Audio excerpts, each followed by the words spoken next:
இந்த நபியிடத்திலே அழகான முன்மாதிரி இருக்கிறது என்று அல்லாஹ் ரப்பல் ஆலமீன் சொல்லுகிறார். அல்லாஹ்வுடைய தூதர் நபிகள் நாயகம் ஸல்லல்லாஹு அலைஹி வஸல்லம் அவங்க ஒரு போர்க்களத்திற்கு செல்லும் போது 3 பேர் அந்த ஒட்டகத்துல ஊர்ல பிரிச்சு விடுவாங்கல்ல, அப்படி விட்டு வரும்போது நபிகள் நாயகம் ஸல்லல்லாஹு அலைஹி வஸல்லம் அவங்க வந்து எழுச்சுறாங்க, இறங்கி நடந்து அவங்க 2 பேரை மேல வச்சுக்கிட்டு நடந்து வர்றாங்க. ரசூலுல்லாஹ் நீங்க யாருன்னு சொல்லும்போது நபிகள் நாயகம் ஸல்லல்லாஹு அலைஹி வஸல்லம் சொன்னாங்க, எனக்கு திடகார்த்தமான ஆரோக்கியம் இருக்கிறது, பலம் இருக்கிறது.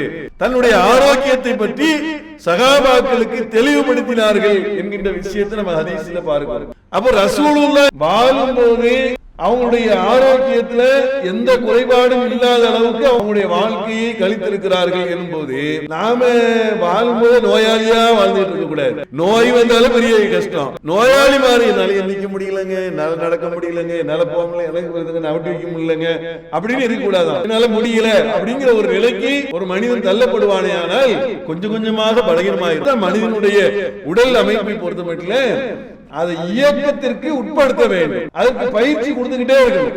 உடம்பினுடைய அந்த தன்மை என்பது பயிற்சி கொடுத்து கொண்டே இருக்கணும். இந்த நோய்வாய்ப்பட்டு இருப்பாங்கல்ல, அவங்கள போய் நீங்க பாருங்க, பாத்தீங்கன்னா நமக்கு அப்பதான் தெரியும். நம்ம காலினுடைய மதிப்பு நமக்கு தெரியாது, நம்ம கையினுடைய மதிப்பு நமக்கு தெரியாது, நம்முடைய உடம்பு நம்முடைய தலை இதனுடைய மதிப்பு நமக்கு சும்மா இருக்கும்போது தெரியாது. ஏதாவது ஒரு ஜிஹெச் யாராவது நோய்வாய்ப்பட்ட நிலையில இருந்தாங்கன்னு சொன்னா அவங்கள போய் கொஞ்சம் பாருங்க, பார்த்தாதான் தெரியும். நம்ம காலினுடைய மதிப்பு நமக்கு தெரியும், நம்ம கையினுடைய மதிப்பு நமக்கு தெரியும், நம்ம உடலினுடைய அல்லாஹ் தந்திருக்கக்கூடிய அருட்கொடை, அல்லாஹ் தந்திருக்கக்கூடிய வளம் நமக்கு அப்பதான் புரியும். அல்லாஹ் நல்ல உடல் ஆரோக்கியத்தை கொடுத்திருக்கிறான் அப்படிங்கிற அந்த எண்ணம் வந்து எப்போ வரும் சொன்னா இந்த நோயாளியை நலம் விசாரிக்கும் போது வரும்.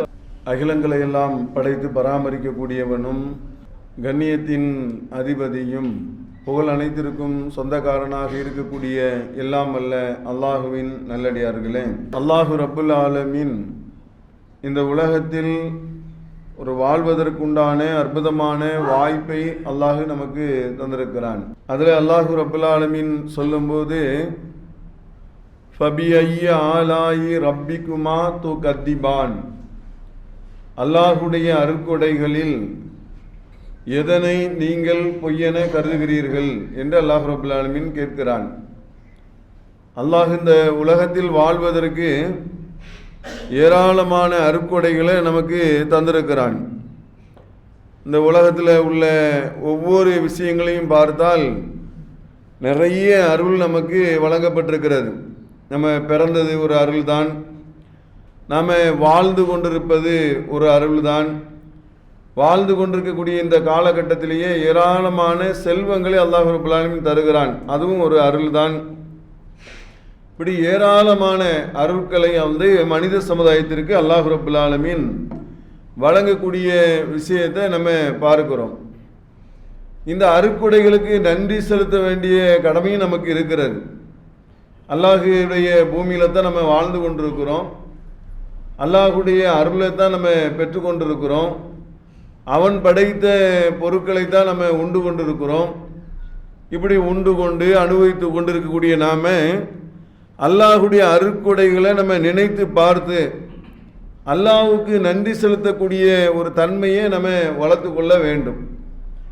அதில் நபிகள் நாயகம் ஸல்லல்லாஹு அலைஹி வஸல்லம் அவர்கள் மனிதர்களுக்கு அல்லாஹ் வழங்கியிருக்கக்கூடிய 2 விதமான ஒரு அருட்கொடைகளை, அதாவது நியமத்தானி 2 அருட்கொடைகளை அல்லாஹ் ரப்பல் ஆலமீன் வழங்கின விஷயத்தில் நிறைய பேர் ஏமாற்றப்படுகிறார்கள் என்று நபி ஸல்லல்லாஹு அலைஹி வஸல்லம் அவங்க சொல்லக்கூடிய விஷயத்தை பார்க்கிறோம். ஒன்று, ஒரு மனிதனுடைய வாழ்க்கையில் ஆரோக்கியம், இன்னொன்று ஓய்வு. இந்த 2 விஷயத்திலையும் மனிதர்கள் ஏமாற்றப்படுகிறார்கள் என்று நபிகள் நாயகம் ஸல்லல்லாஹு அலைஹி வஸல்லம் அவர்கள் சொல்லக்கூடிய விஷயத்தை பார்க்கிறோம். அது ஏமாற்றப்படுறது, பொழுதுபோக்காக இருக்கிறது, அந்த அருட்கொடைகளை பற்றி விளங்காமல் இருக்கிறது, புரியாமல் இருக்கிறது, அப்படின்னு நிறைய விஷயங்கள் உள்ள அடங்கி இருக்கிறது. அல்லாஹ்வுடைய அருட்கொடைகளை நம்ம பார்த்துன்னு சொன்னால் நிறைய பேர் எதை சொல்லுவாங்கன்னா காசு பணத்தை தான் வந்து அருட்கொடைம்பாங்க. காசு இருக்கிறது, பணம் இருந்துன்னு சொன்னால் அது வந்து சுலைமான் அலைஹிஸ்ஸலாம் அவர்களுக்கு வழங்கப்பட்ட மாதிரி ஒரு பெரிய செல்வம் காசு இருந்துச்சு, ரொம்ப விஷயமா இருந்துச்சு சொன்னால் ஹாதா மின் ஃபர்லி ரப்பி, இது என் இறைவனின் அருட்கொடை என்று காசு பணத்தை மட்டும்தான் நம்ம பெரும்பாலும் உலகத்தில் அதிகமான மக்களுடைய எண்ணங்கள் எப்படி இருக்குன்னு சொன்னால் அதுதான் அருட்கொடைன்னு விளங்கி வச்சிருக்கிறாங்க. அப்படி அது அருக்குடைலாம் ரசூல்லா அது சொல்லியிருப்பாங்கல்ல. ரசூல்லா அந்த அருளை சொல்லும் போது என்ன சொன்னாங்கன்னா, அது ஒரு சோதனைன்னு சொல்லியிருக்கிறாங்க. காசும் பெண்ணு இதெல்லாம் ஒரு சோதனை, இந்த உலகத்தினுடைய சோதனை அப்படின்னு சொல்லியிருக்கிறாங்க. அதுக்குன்னு அருள் இல்லைன்னு அர்த்தம் கிடையாது. காசு அருள் தான், பணம் அருள் தான். ஆனால் அல்லாஹ் குர்ஆன்ல சொல்லும் போது ஃபபியையி ஆலாயி ரப்பிக்குமா துகதிபான், அல்லாஹ்வுடைய அருக்குடையில எதனை நீங்கள் பொய்யென கருதுகிறீர்கள் அப்படின்னு கேட்கிறான். அப்ப நிறைய அருக்குடைகளை அல்லாஹ் விளங்கி இருக்கிறான்னு தானே அர்த்தம் இருக்கிறது. அப்ப நபிகள் நாயகம் ஸல்லல்லாஹு அலைஹி வஸல்லம் அவங்க சொல்லக்கூடிய விஷயத்துல 2 அருக்குடைகளை பத்தி சொல்லுகிறார்கள். ஒன்று ஆரோக்கியம் அப்படின்னு ஒரு அருக்குடை. இந்த ஆரோக்கியத்தை பற்றி நம்ம இஸ்லாமிய சமுதாயம் நம்ம அதில் பெரிய அளவில் ஒரு ஈடுபாடு, ஒரு அக்கறை, ஒரு இதெல்லாம் காட்டுறது ரொம்ப ரொம்ப குறைவான ஒரு விஷயம்தான். உடலினுடைய ஆரோக்கியம் என்பது அவசியமான ஒன்று. ஆனால் அதில் ரொம்ப கவனம் செலுத்துறவங்க ரொம்ப ரொம்ப குறைவான மக்களை தான் நம்ம பார்க்க முடிகிறது. அதனால நிறைய நோய்வாய்ப்பட்ட ஒரு நிலையில் இருக்கும்போது அவர்களுடைய அந்த நிலைகள் எல்லாம் பார்த்தீங்கன்னா ரொம்ப ஆடி போயிடுவாங்க. மருத்துவர் சொல்லுவார் 5 லட்சம் ஆகும், 10 லட்சம், உங்களுக்கு கிட்னி ஃபெயிலியர் ஆகிடுச்சு, உங்களுக்கு டயாலிசிஸ் பண்ணணும், அது பண்ணணும், இது பண்ணணும், உங்களுக்கு கேன்சர் விட்டது, உங்களுடைய உடல் உள்ள இந்த பார்ட்டு போயிடுச்சு, அந்த பார்ட்டு போயிடுச்சு அப்படின்னு சொல்லும் போது தான் அப்போ இவ்வளவு பெரிய அருக்குடைகளை எல்லாம் நமக்கு வழங்கியிருக்கிறானா அப்படின்னு நமக்கு தெரியும். அதுதான் என்ன செய்றாங்கன்னா, அது ஒரு தங்கத்தை விட மதிப்பு மிக்க பொருட்கள் நம்முடைய உடல்ல இருக்கிறது. ஒரு கதையா சொல்லுவாங்க. ஒருத்தர் தற்கொலை செய்வதற்காக சென்றாங்க. அப்ப தற்கொலை செல்வதற்காக செல்லும் போது, என்னடா நீ ஏன்டா தற்கொலை செய்யற அப்படின்னு ஒருத்தர் கேட்டாராம். அப்ப என்கிட்ட ஒண்ணுமே கிடையாது, எல்லாம் லாஸ் ஆகி எல்லாம் நஷ்டமாகி வாழ்றதுக்கு எனக்கு பிடிக்கல, இந்த உலகத்தில் வாழ்றதுக்கு உண்டான எந்த ஒரு விஷயத்தையும் என்கிட்ட இல்லை அப்படின்னு தாழ்வு மனப்பான்மைய உச்சகட்டத்தில் சென்று தற்கொலை செல்வதற்காக சென்றவனிடத்திலே ஒருவன் கேட்டானாம், சரி நீ தற்கொலை செய்யப்படல, உன் கிட்னியை மட்டும் எனக்கு கொடுத்துரு அப்படின்னு கேட்டிருக்கிறார். அதனுடைய மதிப்பு என்ன அப்படின்னா, அதுக்கு உனக்கு எத்தனை லட்சம் வேணாலும் தரேன், உன் கிட்னியை மட்டும் கொடு, நீ தற்கொலை நீ சாவதானே போற, சாவக்கூடிய உனக்கு இருக்கக்கூடிய அந்த கிட்னியை கொடு, அதை கொடு, இதை கொடுன்னு உடலில் உள்ள அந்த விஷயங்களை சொல்லும் போது, இவ்வளவு மதிப்பு மிக்க பொருளை நான் சுமந்திருக்கிறேனா என்று அந்த தற்கொலை முடிவை எடுத்தவன் அதிலிருந்து விலகினான் என்று ஒரு செய்தியை சொல்லக்கூடிய விஷயத்தை பார்க்கிறோம். ஆனால் உண்மையிலே அல்லாஹ் நமக்கு அப்படிதான் வழங்கியிருக்கிறான். ஒவ்வொரு மனிதர்களுக்கும் அல்லாஹ் ரப்புல் ஆலமீன் அற்புதமான ஆரோக்கியமான உடலை வழங்கியிருக்கும் போது அதில் என்ன செய்வாங்கன்னா, அதில் ஒரு கவனமே செலுத்த மாட்டாங்க. ஆரோக்கியமாக இருக்கும்போது தொழுகலாம்ல, ஆரோக்கியமாக இருக்கும்போது நோன்பு வைக்கலாம்ல, ஆரோக்கியமாக இருக்கும்போது 4 தாவா பணி பண்ணலாம்ல, ஆரோக்கியமாக இருக்கும்போது பெற்றோரை பராமரிக்கலாம்ல, ஆரோக்கியமாக இருக்கும்போது 4 பேருக்கு நல்ல உதவிகளை செய்வதற்குண்டான வாய்ப்புகள் உடல் ரீதியாக நமக்கு இருக்கிற அந்த காலகட்டத்தை ஏராளமான பேர் வீணடிக்கக்கூடியவர்களாக இருப்பதை பார்க்க முடிகிறது. அதாவது நம்முடைய உடல் என்பது ஒரு ஆரோக்கியமான ஒரு விஷயம். அது ஒரு எல்லா நேரத்திலையும் இருப்பதெல்லாம் சொல்ல முடியல. பார்த்தீங்களா, ஒரு குறிப்பிட்ட வயசுக்கு பிறகு என்ன ஆயிருது, பலகீனமான நிலையை மனிதன் அடைந்து விடுகிறான். அதுதான் அல்லாஹ் குர்ஆன்ல சொல்லும் போது, இந்த உலகத்தினுடைய வாழ்க்கைக்கு உதாரணம் ஒரு மரத்துக்கு ஒப்பானது. இந்த உலகத்தினுடைய வாழ்க்கைக்கு உதாரணம் ஒரு மரத்துக்கு ஒப்பானது. அது என்ன ஆகுது, அப்படி வளர்ந்து குருத்துகளை விட்டு ஒரு ஸ்ட்ராங் நிலையை அடைகிறது இல்லையா. அதுக்கு பிறகு என்ன அப்படின்னு சொன்னா, வயோதிக நிலையை அடைந்து அப்படி பழுத்து அப்படி காஞ்சி ஒண்ணுமில்லாம ஆகிவிடுகிறது. இது மாதிரியான ஒரு நிலைதான் மனிதனுடைய வாழ்க்கையும் அப்படிதான் இருக்கிறது. சின்ன வயசுல இருந்து ஒரு வாலிப வயசை அடைகிறான். இந்த வாலிப வயசை அடைந்து வயதான தன்மையை அடைந்து அப்புறம் மரணம் என்ற ஒரு நிலைக்கு தள்ளப்பட்டு விடுகிறான். இதுல யாருமே விதிவிலக்கு கிடையாது. ஆனா வாழ்க்கையினுடைய ஆரம்பத்தில் இருந்து இறுதி வரைக்கும் ஆரோக்கியமாக வாழக்கூடிய இருக்கிறான் பாருங்க, அவன் தான் உலகத்திலேயே மிகப்பெரிய செல்வம் படைத்தவன். எல்லாம் விலையும் கிடந்து உலகத்தில் ஒரு பெரிய செல்வம் என்ன அப்படின்னு சொன்னா, நம்முடைய உடம்பு தான். படுத்த படுக்கையா கிடக்கல, 4 பேருக்கு நம்மளால சிரமம் இல்லை. அப்படி அந்த சிரமம் நல்லவங்க கூட கெட்டவங்கள மாறிடுவாங்க. 2-4 நாள் படுத்து பாருங்க, படுத்தா என்ன தெரியுமா, படுக்கையில் கிடந்தேன்னு சொன்னால் மனைவி கூட பராமரிக்கணுமா அப்படின்னு ஆயிடுவாங்க. பெத்தவங்க படுக்கையில் கிடந்தாங்கன்னு வைங்க, பிள்ளைகள் வெறுப்புக்குரியவர்களாக மாறக்கூடிய நிலைகள்லாம் ஆகிவிடும். அப்படிலாம் இருக்கிறது. அப்போ ஆரோக்கியம் எவ்வளோ பெரிய முக்கியத்துவம் வாய்ந்தது என்று நாம் என்றைக்காவது உட்கார்ந்து சிந்தித்து பார்த்துருக்கோமா? ஆனால் நபிகள் நாயகம் ஸல்லல்லாஹு அலைஹி வஸல்லம் அவர்கள் அவங்க அந்த ஆரோக்கியத்திற்கு அதிக முக்கியத்துவம் கொடுத்துருக்குறாங்க. ரசூலுல்லாவுடைய இந்த வாழ்க்கையை பார்த்தீங்கன்னு சொன்னால் என்னமோ முடியாத இயலாத ஆள் மாதிரி ரசூலுல்லாவை என்ன செஞ்சுருக்கிறாங்க. அதனால தான் நம்மளையே சில பேர் ரசூலுல்லாவை பின்பற்றுகிறங்கிற பேரில் என்ன ஆயிடுவாங்கன்னா கடைசியில் இந்த இயலாத தன்மையைத்தான் ரசூலுல்லாவுக்கு அளவுகோல். அவர் ரொம்ப ஒரு மாதிரியான உடம்புலாம் ஒரு மாதிரியான நிலைக்கு மாறி இந்த தப்லீக்காரங்கள்லாம் அப்படி ஒரு மாதிரியே போகிறாங்க இல்லையா, இதெல்லாம் ரசூலுல்லாவை நாங்கள் பின்பற்றுறோம் அப்படிங்கிற நிலையில் பார்க்கக்கூடிய சூழ்நிலையை பார்க்கிறோம். ஆனால் ரசூலுல்லாஹ் அப்படி இருந்தாங்களா? நபிகள் நாயகம் ஸல்லல்லாஹு அலைஹி வஸல்லம் அவங்கள பார்த்தா அவங்கள பற்றி ஹதீஸில் வருது. அதாவது ஒரு போர்க்களத்தில் அதற்காக என்ன செய்றாங்க, அகழி வெட்டுறாங்க, அகழி தோண்டிக்கிட்டு இருக்கிறாங்க. அப்படி தோண்டிக்கிட்டு இருக்கும்போது பாறைகள் இருக்குது. அது சகாபாக்கள் எடுத்து என்ன உடைக்கிறாங்க, அடிக்கிறாங்க, உடைய மாட்டேங்குது. நபிகள் நாயகம் ஸல்லல்லாஹு அலைஹி வஸல்லம் வாங்கி ஒரே அடி அடிக்காங்க, துண்டா நொறுங்குது, சுக்கு நூறா நொறுங்குது. எப்படிப்பட்ட உடம்பு பார்த்தீங்களா? ரசூலுல்லாவுடைய அந்த ஆரோக்கியமான உடம்பு எப்படின்னு சொன்னா ஒரு அடி அடிக்கிறாங்க, சகாபாக்கள் அடிக்கிறாங்க, உடைய மாட்டேங்குது.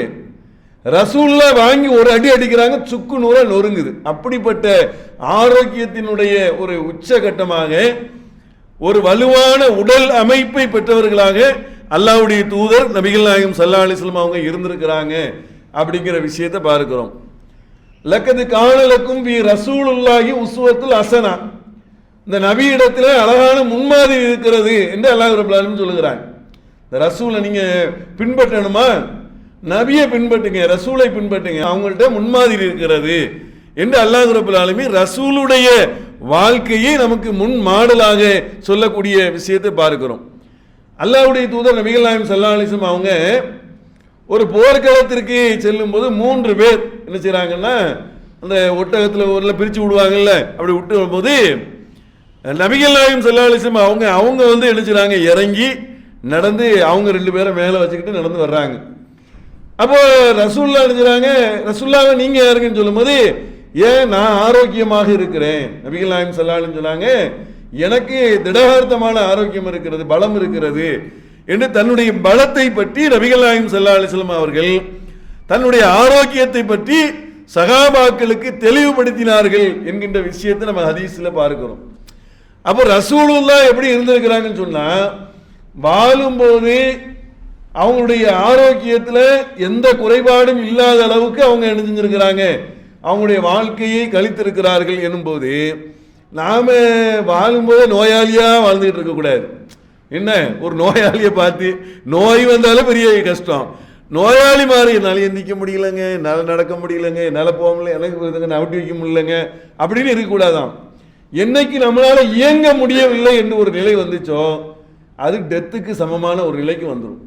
நம்ம இயங்க முடியல, ஒரு பொருளை தூக்க முடியாது, என்னால் முடியல அப்படிங்கிற ஒரு நிலைக்கு ஒரு மனிதன் தள்ளப்படுவானே, ஆனால் கொஞ்சம் கொஞ்சமாக பலகீனமாயிருந்தோம். வாகனமோ எதுவோ பயன்படுத்தினாவோ அதில் ஒரு நன்மை இருக்கும், அப்படியே விட்டுட்டீங்க வைங்க, துருப்பிடிச்சு ஒன்றும் இல்லாமல் போயிடும். அதே தான் மனிதனுடைய உடல் அமைப்பை பொறுத்த மட்டும் அதை இயக்கத்திற்கு உட்படுத்த வேண்டும், அதற்கு பயிற்சி கொடுத்துக்கிட்டே இருக்கணும்.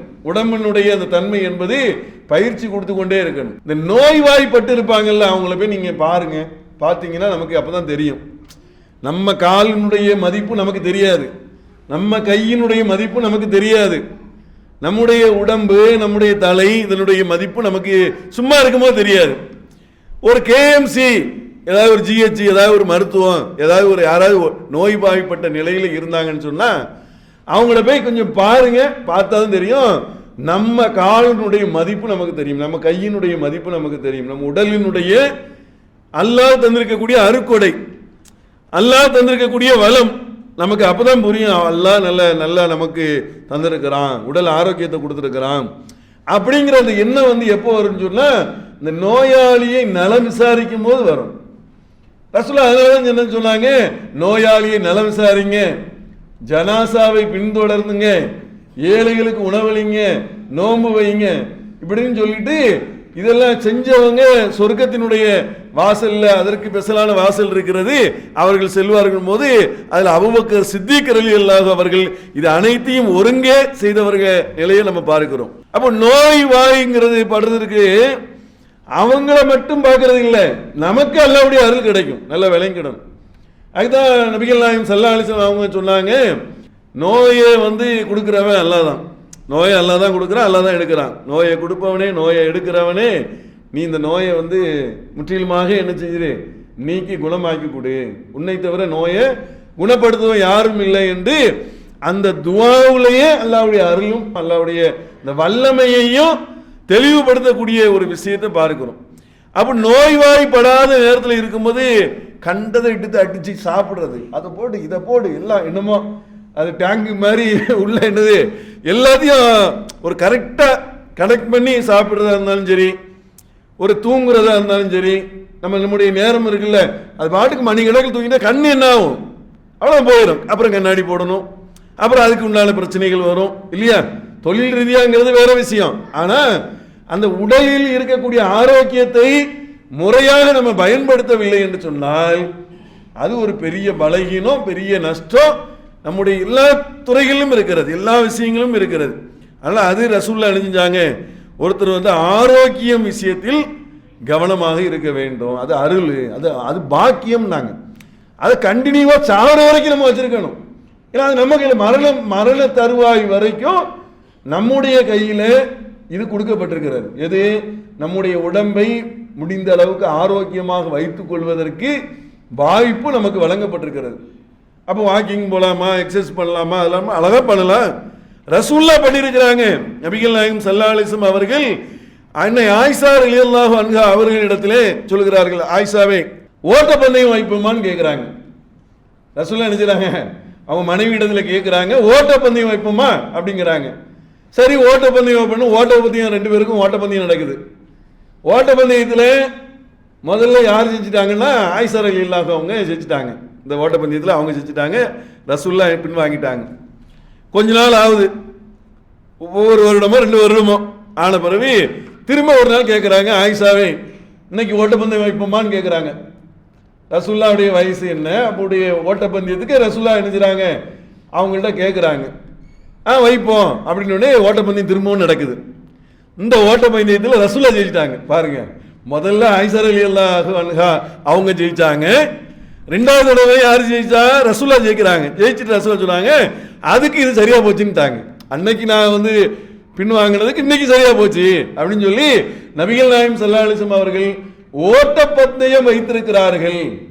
அது மாத்திரமல்ல, பெருநாள் தினத்தில் சஹாபாக்களுக்கு மத்தியிலே வீர விளையாட்டு வைக்க சொல்லி வலியுறுத்தினார்கள். நம்மளை இப்போ வைக்கிறது இல்லை.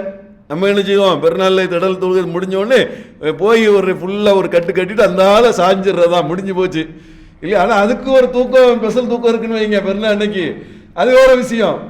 ஆனால் ரசூலுல்லாஹ் காலத்தில் என்னவா, வீர விளையாட்டுகள் வைப்பார்கள், அந்த வீரத்துக்கு முக்கியத்துவம் கொடுப்பாங்க, உடலுக்கு ஆரோக்கியத்திற்கு முக்கியத்துவம் கொடுப்பாங்க அப்படிங்கிற விஷயத்தை நபிகள் நாயகம் ஸல்லல்லாஹு அலைஹி வஸல்லம் அவங்களுடைய வரலாறுல இருந்து நம்ம பார்க்கிறோம். ரசூலுல்லாஹ் அப்படியே ஒட்டகத்தில் ஏறினாலும் இறங்கினாலும் அது போகிற ஸ்பீடுக்கு அவங்க அந்த வயசுலேயே என்ன செய்வாங்க, அதை ஓட்டி செல்லக்கூடியவராக இருந்தார்கள் என்கின்ற விஷயம். போர்க்களத்தில் கலந்துருக்காங்கல்ல, அப்போ போர்க்களத்தில் கலந்து கொள்ளணும்னா சாதாரண ஆட்கள் போய் நிற்க முடியுமா?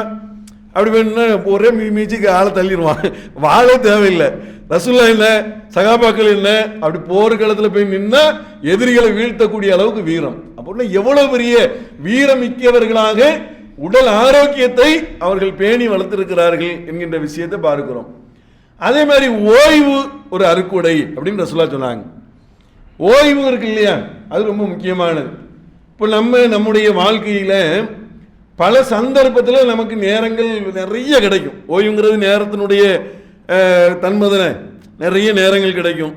இந்த நேரத்தை என்ன செய்வான்னா மனுஷன் என்ன செய்வான், சில பேர் தூங்கியே கழிச்சிருவான்.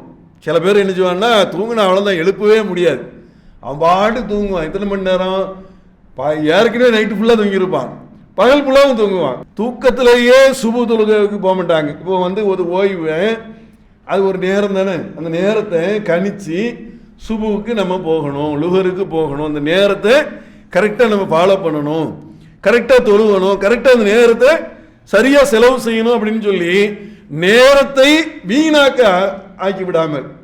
விளையாட்டுனா 8 மணி நேரம் 10 மணி நேரம் விளையாடுற ஆட்கள்லாம் இருக்கிறாங்க. அப்படியே விளையாட்டுலேயே ஒரு நாள் ஃபுல்லாக போயிடுச்சு. சுபு எங்கப்பா போச்சு, அது விளையாட்டில் போயிடுச்சு. லுகரு அதுவும் விளையாட்டில் போச்சு. மகரிபு அதுவும் போயிடுச்சு. அசரும் போயிடுச்சுன்னு சொன்னால் அப்போ அந்த விளையாட்டில் கேமில் இன்னைக்கு பார்த்தீங்கன்னா இளைஞர்கள் கேமில் அதிகமாக அடிக்ட் ஆகக்கூடிய ஒரு நிலையை பார்க்கிறோம். ஏன்னா நம்ம முஸ்லீம் பசங்க 27வது அன்னைக்கு என்ன செய்யறாங்களாம், லைலத்துல் கதிர் இரவு தேடுறாங்களாம். படிக்கட்டில் பள்ளிவாசல் அங்கெங்கெல்லாம் உட்காந்துட்டு ஆடுறா சுடுறாங்கிறான். என்ன 27, 29, 23 லைலத்துல் கதிருடைய இரவை எப்படி தேடிக்கிட்டு இருக்கிறான்? அட்ரா சுடுறா வெட்டுறான்னு சொல்லிட்டு நம்மளாம் பள்ளிவாசல உட்காந்து அவன் பைக்கில் உட்காந்துக்கிட்டு என்ன செய்யறான், பைக்கில் வெளியில் உட்காந்துக்கிட்டு இது மாதிரி இபாதத்து செஞ்சுக்கிட்டு இருக்கிறாங்க. இது இபாதத்தான், இது வணக்கமா, இது நேரத்தை வீணாக ஒண்ணுமே இல்லை. அதுல ஏதாச்சும் ஒண்ணு இருக்கா? ஒண்ணுமே கிடையாது. நினைச்சு பார்த்தா சும்மா பொம்மலாட்டம் தான். பொம்மலாட்டம் விளையாடுறாங்கல்ல, இந்த பொம்மலாட்டத்திற்கு பல மணி நேரத்தை செலவு செய்கிறான். தாய்க்கு நேரத்தை செலவு என்ன செய்ய காணும், தந்தைக்கு நேரத்தை செலவு செய்ய காணும், குடும்பத்தாருக்கு நேரத்தை செலவு செய்ய காணும், நம்முடைய சகோதரர்களுக்கு, நோய்வாய்ப்பட்டவங்களுக்கு, இயலாதவர்களுக்கு, முடியாதவர்களுக்கு நம்முடைய நேரத்தை செலவு செஞ்சா பயனுள்ள நேரமா இருக்கும் இல்லையா? அதுதான் ரசூலுல்லாஹி சொன்னாங்க, ஓய்வு ஒரு அருக்கொடை. நமக்கு ஓய்வு கிடைச்சுன்னு வைங்க, அது அந்த நேரத்தை வேற யாராச்சும் 4 பேருக்கு செலவு பண்ணலாம்ல, நல்ல காரியத்துக்கு செலவு பண்ணலாம்ல என்று நபிகள் நாயகம் ஸல்லல்லாஹு அலைஹி வஸல்லம் அவங்க இந்த ஓய்வு ஒரு அருக்கொடை, அந்த விஷயத்தில் நீங்க ஏமாந்துடாதீங்க. அது அல்லாஹ் தந்திருக்கக்கூடிய ஒரு பாக்கியம். மற்றதெல்லாம் நம்ம பாக்கியம் வழங்கி வச்சிருக்கோம்ல. ஏன்டா 2 தங்க காயின் இருக்கு, 3 தங்க காயின் இருக்குன்னா என்ன செய்யறான், பாக்கியம் வழங்கி. காருன்னா பாக்கியம் வழங்கி வச்சிருக்கிறான், வீடுன்னா பாக்கியம் வழங்கிருக்கான், புள்ளன்னா பாக்கியம் வச்சிருக்கிறான் இல்லையா? இதெல்லாம் வழங்கி வச்சிருக்க மாதிரி எனக்கு ஆரோக்கியம் இருக்கிறது அது பாக்கியம், எனக்கு நேரம் இருக்கிறது அது பாக்கியம், அல்லாஹ்வுடைய அருள். அப்ப அந்த அருட்கொடைகளை வீணடிச்சிடாதீங்கிறாங்க. மற்றதை வீணடிக்கிற மாதிரி இதையும் வீணடிச்சிடாதீங்க, இந்த விஷயத்துல ஏமாந்து விடாதீங்க என்று நபிகள் நாயகம் ஸல்லல்லாஹு அலைஹி வஸல்லம் அவங்க இந்த 2 விஷயத்தையும் அருக்குடன் இருக்கிறாங்க. அந்த விஷயத்துல கூடுதல் கவனம் செலுத்தக்கூடியவர்களாக இருக்க வேண்டும் என்று கூறி நிறைவு செய்கிறேன். அல்ஹம்துலில்லாஹ். அல்லாஹு அக்பர், அல்லாஹு அக்பர்.